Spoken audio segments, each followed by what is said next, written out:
Hello there, you are listening to Craze, an insider account of early Sydney raves, doves and festivals. Chapter 16, a not so brief, very rough history of electronic dance music.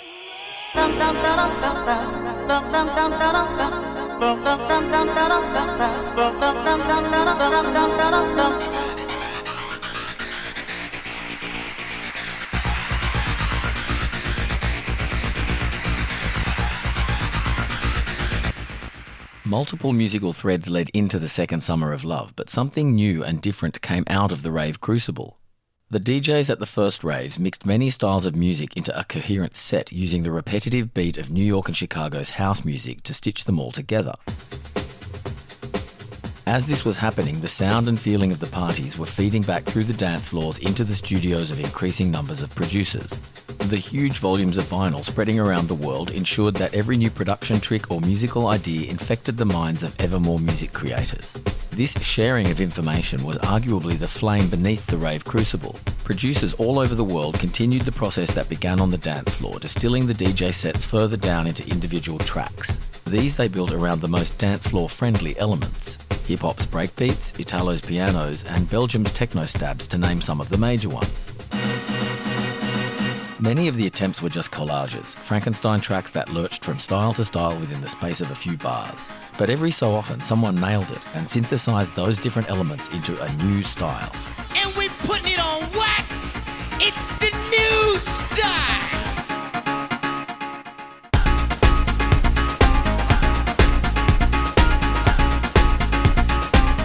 The most perfect of these syntheses would become the seeds of electronic dance music's main genres, and they sprouted insanely fast. Huge volumes of dance floor filler were produced as people played around with the new sounds and effects. The majority were cannon fodder that didn't quite gel or just did the same thing as another record but not as well, and were destined for the bargain crates of future record stores. But every once in a while, someone would create a gem or a fork in the road, and sometimes both. However, for a brief moment around 1990-91, there was a select collection of tracks that had it all and could well and truly be called rave music. But producers would soon zero in on a particular element of these and drill down into that vibe, forging new styles in the process. One genre, UK hardcore, took all the main ingredients and turned them into a coherent sound.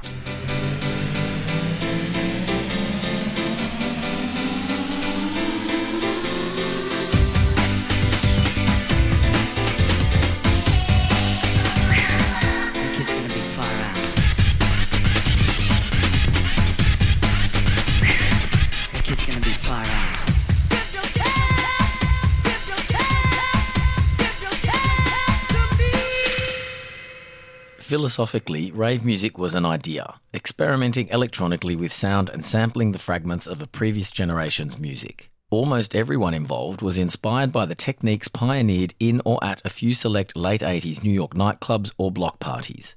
And the sudden availability of affordable synthesizers, samplers, turntables and drum machines meant that any reasonably determined person could attain the equipment to explore this brave new world of sound. Scenes emerged in different places around the world, each with their own unique flavour. Some of the earliest hotspots are embedded in the musical record by genre: Detroit techno, Chicago house, Ibiza's Balearic style, Manchester, Italo disco and Goa trance, for example. These then melded into the sonic foundations of electronic dance music.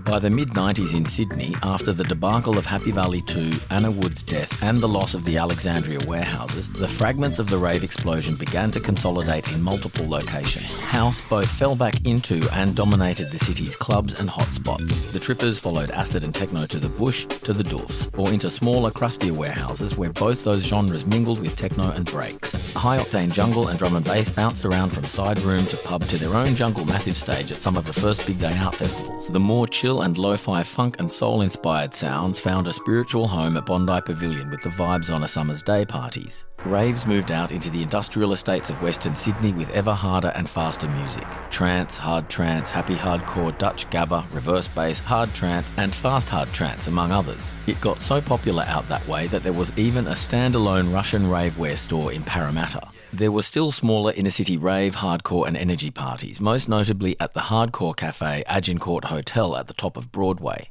But this dance music-friendly venue hosted all comers. The big raves diverged musically along the trance-hardcore fault line. Both scenes became huge and fairly distinct, but would ultimately fuse into hardstyle. Interestingly, Sydney's young Asian community would often have trance R&B parties. Alexandria Basketball Stadium still got the occasional look in, but by the late 90s, other than relatively small gigs in one-off venues scattered all around, it was the massive parties like Transmission and Utopia that carried the rave torch into large legal arenas such as the State Sports Centre and the then-named Superdome Stadium in Homebush. And while house ruled Sydney's clubs and venues for most of the late 90s, the fusion and melding of sounds and scenes continued as new variations and combinations kept appearing. New School Breaks is a great example. This style grew out of the early 90s UK hardcore sound, and its emergence can be precisely dated to 1998, to the release of the New School Breaks EP Part 1 presented by Rennie Pilgrim. Rennie had been involved in the UK breakbeat scene from early on, performing and releasing seminal tunes with the group Rhythm Section starting in 1991. They made straight-up quality UK hardcore, chopped up breaks, some vocal samples, and the obligatory rave stabs. Rennie was one of the driving forces of the breaks scene, making music under multiple aliases with many other musicians. His 1998 One Small Step for Breaks but One Giant Leap for Rave kind was recognising and naming the growing trend of deconstructing those messy old school breaks and building them back up into a more polished form.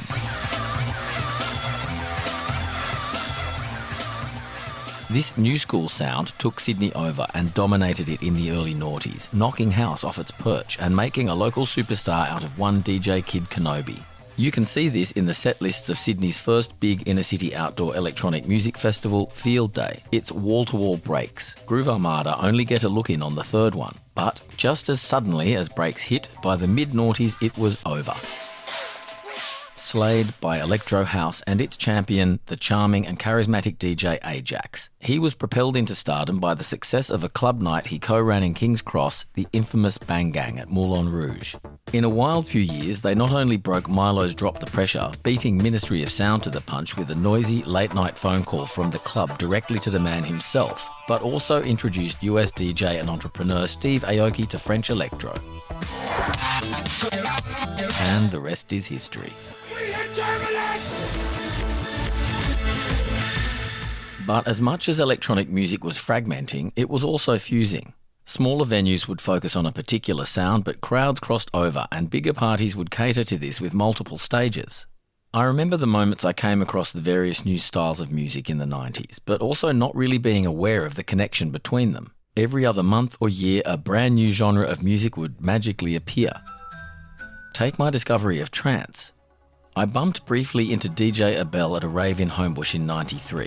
He excitedly informed me of this new style before running off to play his set.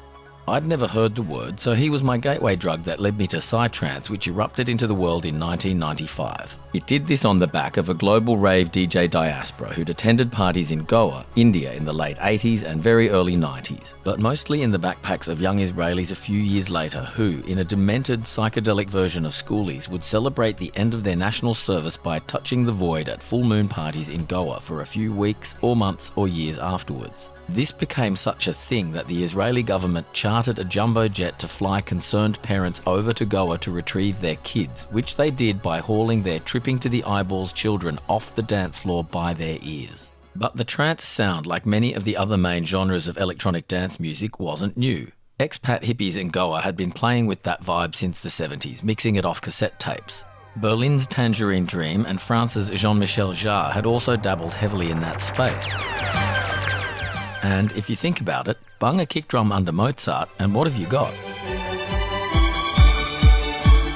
Trance also had, in my opinion, one of the most pivotal roles in the history of electronic dance music through the pioneering work of Simon My head feels like a Posford. As the story goes, Posford was working as a lowly tape operator at London's legendary Olympic Studios in the early 90s when he was recommended to Butterfly Studios founder Martin Glover. Martin, also known as Youth, was the original bassist for Killing Joke, a 1980s post-punk industrial dub group from London's Notting Hill. Brixton's Butterfly Studios, originally a creative hub for experimental music, evolved into a launchpad for psytrance through its label Dragonfly Recordings, which is where Posford, under the name Hallucinogen, released his iconic 1994 track LSD. This track was earth-shattering. The level and kind of production in LSD is a literal step change. The clarity, definition and space that Posford brought to the psytrance world with his clever production techniques would spread through the rest of the electronic music community like wildfire.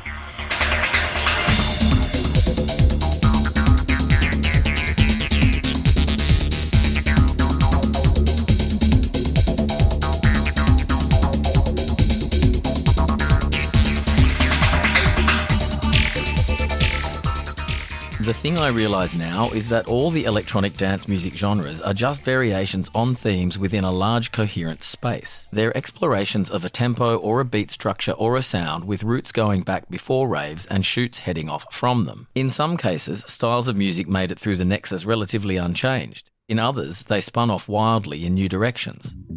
French house is a good example of the former. Its basis in disco and funk is still clearly evident. Hardcore is the extreme opposite, and on the surface bears no resemblance to any of the 80s genres it came from, but its innovators learned their craft in that decade messing around with house and hip-hop. US hardcore pioneer Lenny D is a great example. Lenny came up in Brooklyn in the 80s. At just 18, he was making hip-hop as a production assistant for the legendary Arthur Baker. Heavily influenced by the first waves of house and techno coming out of Chicago and Detroit, by 1989, Lenny and fellow Brooklynite Frankie Bones achieved success with their Looney Tunes hip house project, signed to London's XL Recordings, and were invited to DJ there and in Europe. Only 2 years later, in 1991, Lenny founded his hardcore label Industrial Strength. And there's a bit of ambiguity here that needs to be cleared up. UK hardcore and hardcore are two distinct, very different styles of music. UK hardcore was fast breakbeat, the precursor of jungle, and was generally typified by a mad carnival merry-go-round vibe.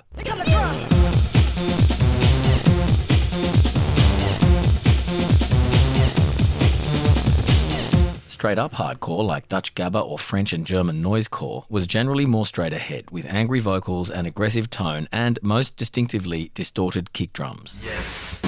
And it's these drums that connect hip-hop and hardcore through Roland's TR-808 and 909 drum machines. Released in 1980, the 808 was a commercial failure, but its capacity to program rhythms endeared it to forward-thinking hip-hop producers who also used it as a clock for multi-track recording. You could also tune multiple parameters of the 808 sounds, and people went to town. Rick Rubin, the co-founder of Def Jam Recordings, lengthened and tuned the bass drum to create bass lines, while the Beastie Boys reversed it for the track Paul Revere. The problem with the 808 as far as dance music was concerned was that it didn't have MIDI, musical instrument digital interface. The 808 couldn't talk to other bits of gear, and techno in particular was about multiple pieces of equipment syncing precisely together. The TR-909, released 3 years after the 808 and also a commercial failure, came with MIDI, and it was this machine, along with particular 808 samples, that first wave house and techno ran with. For hardcore, it was a distorted kick drum that defined the genre. The most distinctive instance of this is found in Dutch Gabber.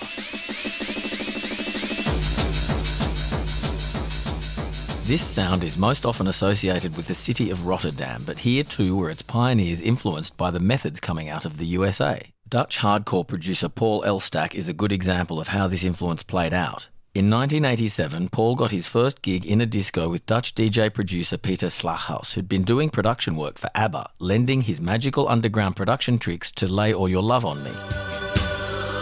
In 1989, Peter released the hip house epic Jack to the Sound of the Underground.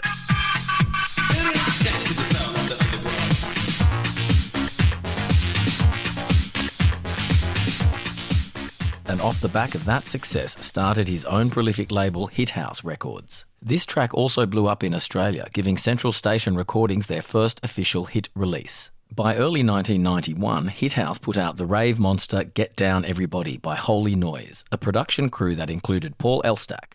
In the techno version of this track, you hear the fusion of past and future, hip-hop and hip-house bones, but with big Belgian rave sounds and heavy bass, the sonics already streaming towards hardcore. Get down, everybody.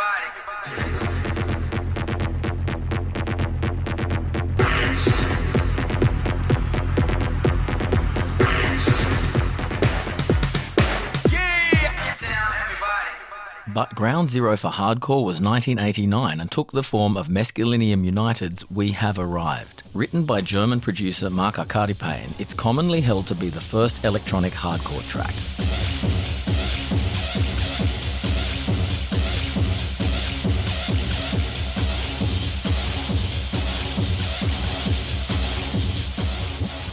It came with a brilliant bowel-shaking B-side techno track called Frontal Sickness. In a classic case of being at the right place at the right time, Mark and Lenny only met because Lenny had become stranded in Frankfurt after playing at a rave. Mark offered him a place to stay, took him home and played him some of his records. Impressed, Lenny promised to release them in the US and went back home and founded Industrial Strength to do just that. This record was way ahead of its time. It was only picked up 3 years later by Belgium's influential R&S Records, who were themselves pioneers keen on highlighting the new electronic music emerging in hotspots around the world.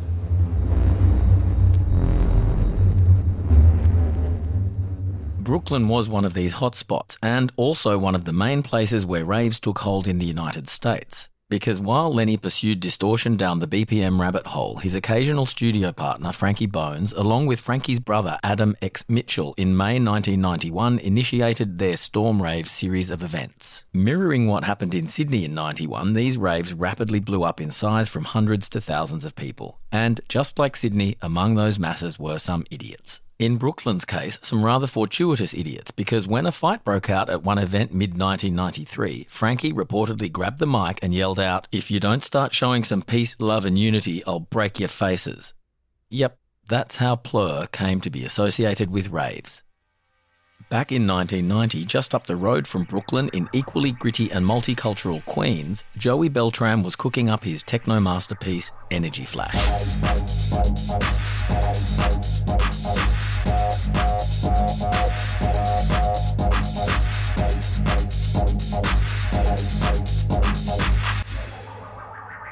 This foundational and aptly named track was spread around the world by equally foundational record label R&S. R&S was and still is based in Belgium, a tiny country with an outsized influence on electronic dance music, having contributed the big, buzzy synth stabs that punctuated so many early 90s rave tracks.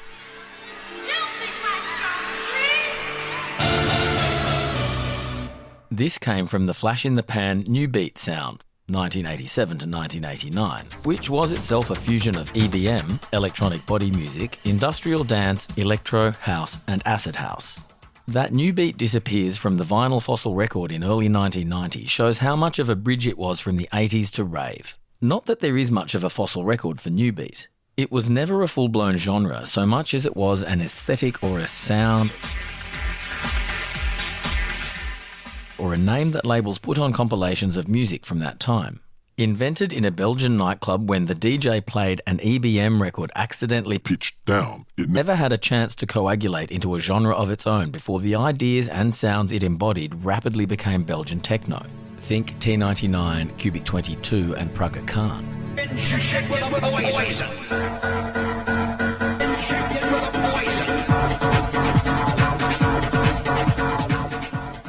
It then melted into hardcore and Gabber. One of the key protagonists walking across this Belgian bridge to the Elysian fields of 90s raves was producer Frank de Wolf. His 1990 modular expansion Unit 1 release is an object lesson in rave evolution. It had 3 different incarnations in the space of a couple of months. The first promo release is a single track called Hip in the House. This jumpy little number illegally samples Hi-Tech 3's pop hit Spin That Wheel, which was featured in the 1990 Teenage Mutant Ninja Turtles film.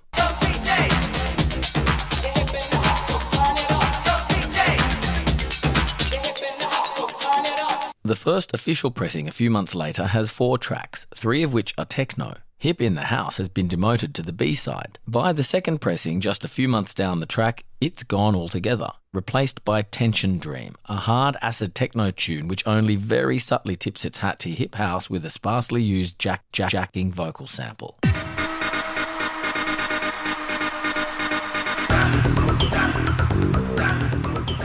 The track Cubes off this release is the most interesting though because it's got a modulated, wobbly acid bass line, and it's this exploration of movement that was pivotal.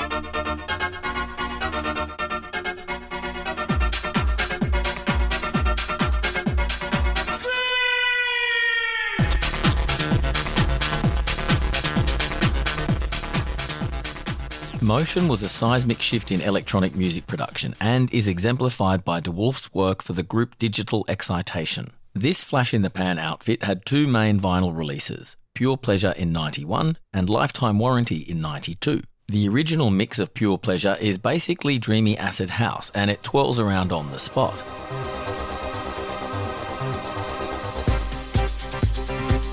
The rave remix is straight up rave techno. It's got way more kick and drums, the obligatory Loon Bird sample made famous by 808 State in their track Pacific, and raw keys from Belgium's national instrument, the decap organ.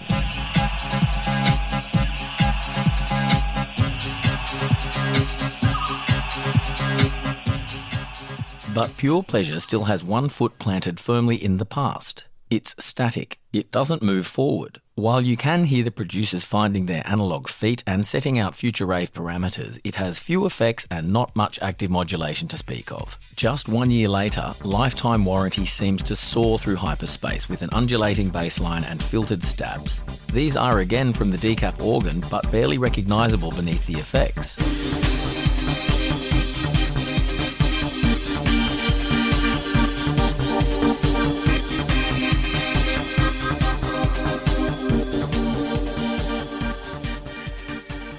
In those two digital excitation releases, you can hear early techno and house pass through the rave crucible and turn into trance, and the past turn into the future. But nowhere is this seemingly overnight progression into much larger sonic spaces more evident than two mixes of the same song. We Came in Peace by Frankfurt duo Dance to Trance. Compared to its little-known 1990 original, the classic 91 incarnation is bigger, bolder, smoother and far more progressive. It's more dynamic, and this movement is made possible by tighter production. There's more space in the mix, more clarity and definition, which gives producers room to make sounds progress forward.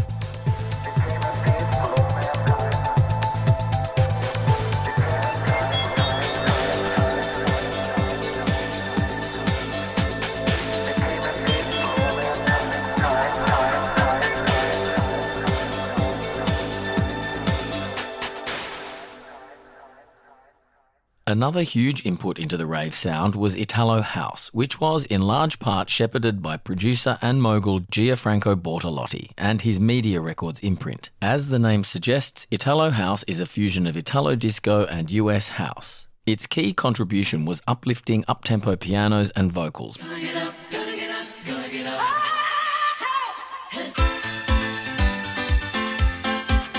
But it made liberal use of the huge ravey synth lines pioneered by the Belgians.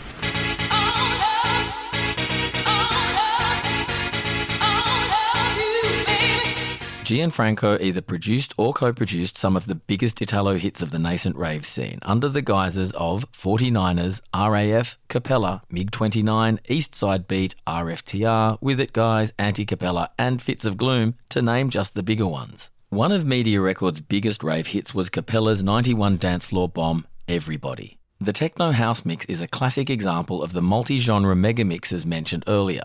Big Belgian stabs, soul vocals and hip house breakbeats, but it's kind of a mess. It has one foot in the clubs and the other in the warehouses and is never really sure what it's doing. It jolts. It's not a synthesis, it's a collage.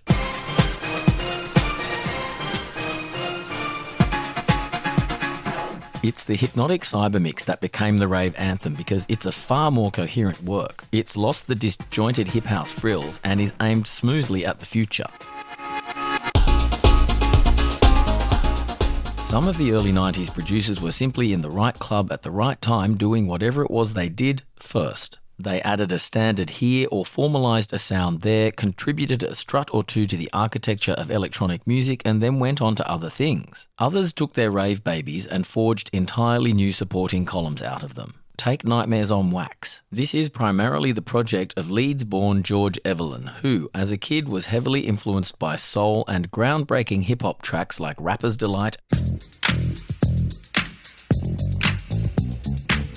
and Buffalo Stance. Evelyn has created his own chilled-out sound, having evolved from a sampling producer to full-blown composer. His style is stoner lo-fi and he's carved out his own musical space with compositions that are instantly recognisable. His first album in '91, A Word of Science, was a team effort, and while you can hear the soul and hip-hop roots and the coming down-tempo trajectory, the music all firmly exists within the rave space. There's something going round inside my head. I think it's something I feel. It's something unreal.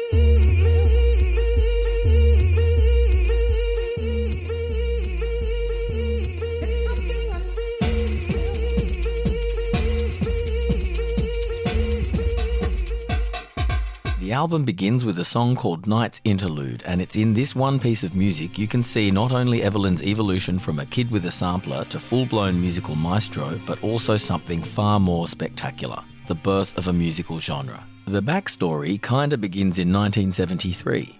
In that year, Quincy Jones and Valerie Simpson release a beautiful funk track called Summer in the City. While it is a cover of the Love & Spoonful's 1960s pop original, it's barely recognisable, and the most consequential part of the track is all Quincy, a beautiful floating organ riff. Most people know it from the Far Side's '92 hit Passin' Me By.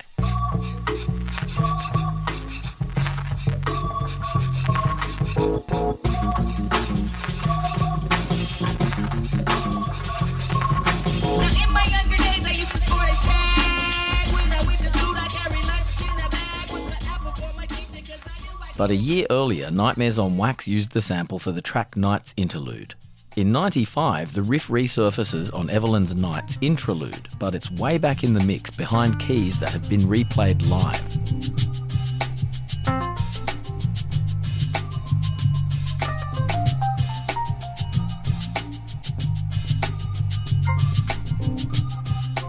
Then, in '99, he fully orchestrates the piece as a new song called Les Nuits on the Car Boot Soul album. Here, Quincy's hook has gone, replaced by an improvised sounding melody in the same key, either played with the same sample or instrument or something very similar. This is a 20-year-old hook that's taken by some raver kids and then evolves into a whole new genre of music a decade later. It goes to show the power and potential of sampling. The number of individual links and inspirations that went into forging the DNA of electronic dance music are countless, the cross-pollinations endless and seemingly random, like how the Glaswegian label Soma became the one to break the French Daft Punk's first release onto the world.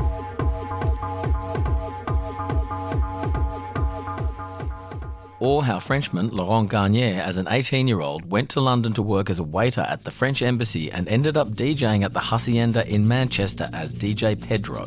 From there, he bounced to New York to meet Frankie Knuckles and then took all that back to Paris to help craft the French house sound.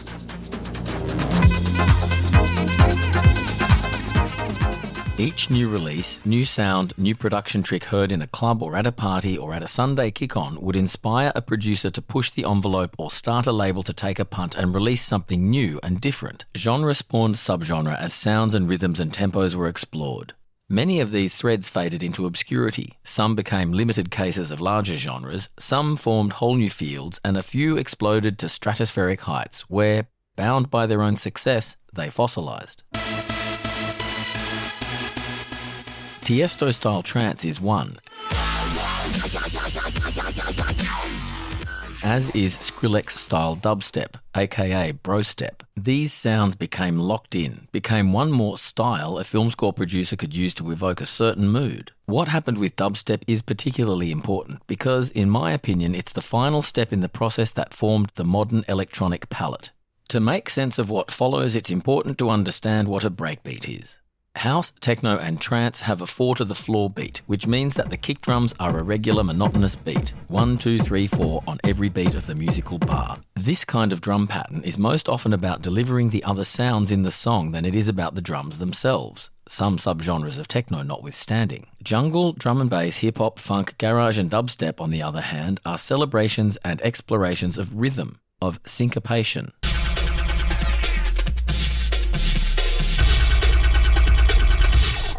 The practice of displacing the beats or accents in music or a rhythm so that strong beats become weak and vice versa.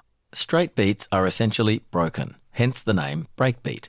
It's what Miles Davis said, I don't play the notes, I play the spaces between the notes. By the mid-noughties, purist techno and house had died. So much so that R&S ceased operating for about a decade out of sheer boredom. Major distributors went under and stock got stuck on shelves. But at this time, another strand was snaking its way through the afterglow of creation. UK Garage.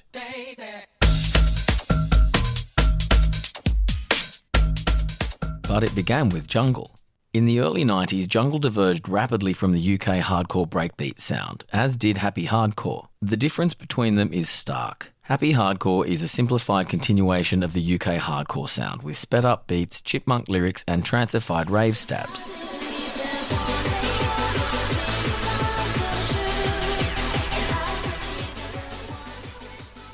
It didn't really progress musically and mirrored what was happening to Dutch Gabber at the same time. Jungle, however, is a different story. Using the techniques and sounds of UK hardcore, jungle fused them with Jamaican dancehall bass lines and lyrics, and through the deconstruction of breakbeats explored that space. Rather than simply sampling old sounds, speeding them up, putting a kick drum under the lot and punching you in the face with it, jungle and then drum and bass took those sounds apart and built them back up into something new. Intricate drum programming and complicated effects chains created nuance and space. Goldie's Terminator is seminal.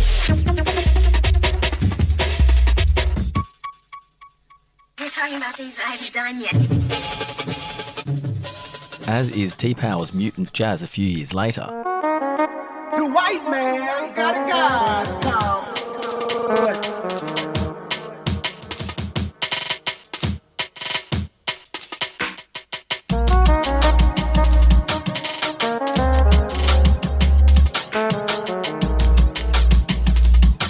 And Ronnie Sizer's Brown Paper Bag a few years after that.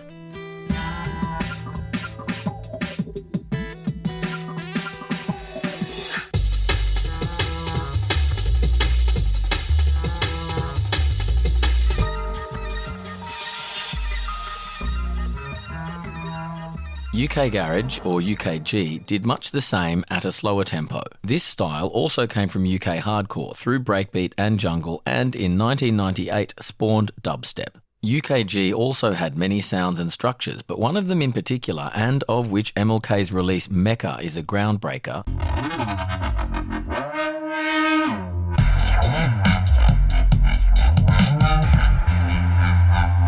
spread to the USA, where Skrillex blew it up, basically codifying and murdering it at the same time. Dubstep went from being the latest realm of exploration for breaks through garage to being formalised as a massive, played-out commercial sound. The underground garage producers fled to the one place where there was fertile ground, already being ploughed by a prescient Will Saul, the corpse of 90s house and techno.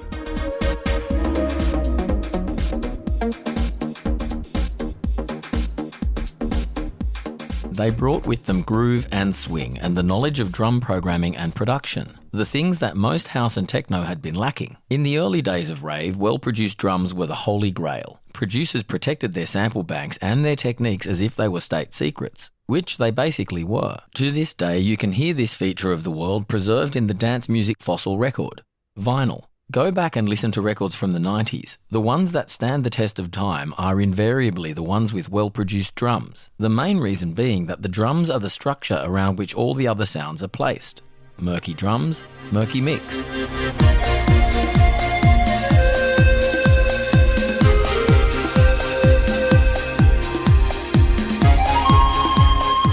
The fleeing dubstep producers dove into house and techno, uniting the highly produced and refined sounds of those genres with their almost magical understanding of percussion. Basically, by the end of the noughties, rave music had come full circle. Thanks to software like Ableton and Native Instruments, fully produced drum kits were made available to anyone who wanted. You could download a fully equipped studio without having to spend squillions of dollars on vintage keyboards or roll Goldie for his hard drive full of breakbeats. Come to me. But not only had rave music come full circle, it had come of age. It was now an art form with rules you could learn and structures you could reference and courses you could study. The old school subgenres and subcultures that had once divided people became different colours on a vast and united musical palette, and electronic music became, in a number of significant ways, post-genre. The downside of all of this is that EDM is now a science. We've mastered the art of monotonous serotonin button pushing, refined and distilled this intoxicating brew down to its essence, which we mainline through monstrous purpose-built, highly tuned Function 1 sound systems. In addition, streaming has insisted that music is produced and mastered to a very specific, limited set of parameters so that it can flow effortlessly down all the pipes and out of all of the speakers and headphones, big or small, cheap or expensive, crap or good. In doing this, we're taking all the edges off. It's all throb and no gristle. You can see it in the waveforms of highly produced EDM. They look like sausages with barely any dynamics, which they basically are, because that's the musical shape that CEOs like Spotify's Daniel Ek need to squish it most efficiently through their distribution networks. This is why, especially to trained ears, it's all sounding very samey. And this is fine for maximum delivery and coverage in stadiums and or avoiding showboat DJs blowing up systems by redlining the shit out of their mixes. But in other places and times you need and want that crunch. At its worst, electronic dance music is just a lifeless pastiche of generic sounds on top of that same mind-numbing, perfectly quantized, relentless bass and groove, interspersed with the occasional meaningless breakdown that steals some equally meaningless nostalgic sample out of nowhere before dropping back into the same rat in a Skinner box neurotransmitter releasing mush.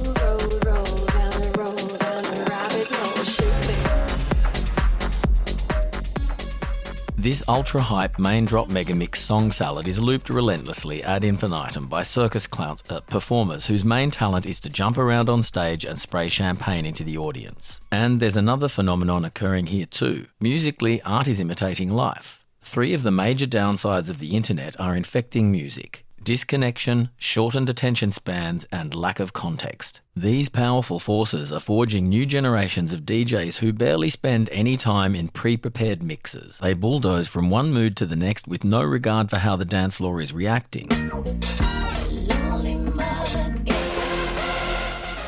Ironically, or sadly, or both, the spark that ignited modern DJing, Francis Grasso's feedback loop with the dance floor, is in danger of being snuffed out. And a lot of producers are catering to this new style by making 3-minute tracks with no intro or outro for mixing. The upshot of this is that there's no dwell time in these mega mixes. The space in the mix that used to be enforced by the time it took you to match the tempo of 2 records is gone, which is sad really when you remember that Miles Davis played the spaces between the notes. Many mixers nowadays don't breathe, they don't groove, they don't give you the time to calm down after having gone off to a drop or to have that dance floor chat or to womble off to the bar or toilet for fear of missing the next banger. There are also often no threads linking one track to the next. The vast pool of music available to download has been divorced of all context. And the ease with which you can throw a set together has removed the filters provided by the older analog selection processes, choosing your records in the first place, packing your crate for the gig, and then selecting the key and tempo of the next tune while in the mix. Key and tempo are more important than a lot of people seem to think. Mixing vinyl on Technics 1200s, you can't change the pitch of a tune independently of the speed, and you can only change the tempo of a track by 8%. You're forced to be creative, to think, how do I get from where I am to where I want to be? And that's the journey you take your dance floor on. To be clear, this is electronic dance music at its worst, which explicitly implies a best. I've heard absolutely brilliant digital DJs who understand key, mood, space, dynamics and context, and I'm frequently blown away by the journeys they take me on. A vinyl DJ is forced to contemplate these factors if they want to play a good set, but when a digital DJ understands and consciously attends to them in the mix, the possibilities of digital are virtually limitless. The line between DJing and production is getting very blurry. Yeah, look, I get it. Lots of people like mainroom EDM. It's their release, and I don't begrudge them that. These comments reflect my musical sensibilities, and in the diverse world we need to strive for, everyone's allowed to have different tastes, no matter how bad. And here's where I'm going to invoke one of the most dangerous ideas on the planet, a dichotomy. There are 2 kinds of people in the world, those who like music and those who don't. Anyone who likes music, no matter how horrible I find their taste, is fine by me. Anyone who doesn't, let's burn them at the stake. Kidding. Maybe we could just give them some MDMA and take them for a dance. Are you ready for a rave party? We're gonna do it! Alright, it's rave party!